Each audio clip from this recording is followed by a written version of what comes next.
Okay, guys, so another interesting one that needed just a bit of thinking here. There are two issues here. I hope you've read this. The first point here is that they're talking about your material purchases in the period. So we know that in terms of materials that we're using, we have opening inventory, then we buy in some materials, less closing inventory, and that's equal to, if you like, the inventory that goes in to get used into production. So we're trying to find purchases, ultimately, is where they're asking us to go.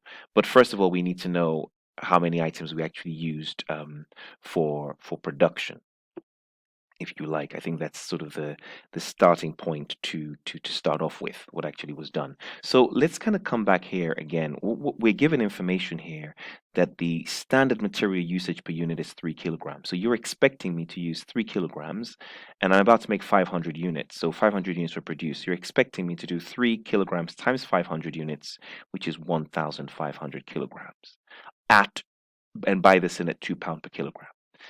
So you say to me, oh, and actually what happened was material usage was £300 adverse.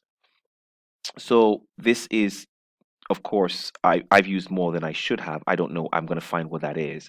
So I'm basically telling you that this space here is equal to £300 adverse is what they're saying. That's the difference, right? The difference between what I actually did, which would have been £2 times the how many kilograms I actually bought, minus the 2 times what I should have bought, which is 3,000, is equal to 300.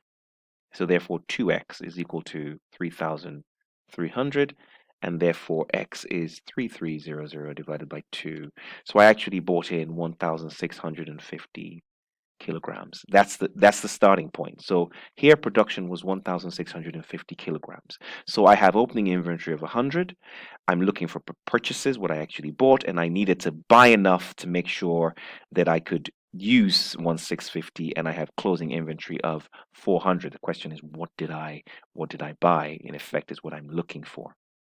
So I need enough for this. So you can almost think of it as this 1,650 minus 100 plus 400, however you're looking at it, going back to the way we've been dealing with this, um, in effect. So if you like, you could so another way of doing it is you could sort of say, well, 160 is what I need. I already have 100 in place, so buy in that, but also buy in an extra 400, if you like, to make sure you have enough for whatever it is you need the 400 for, to compensate, which leaves you buying in 1,950 kilograms.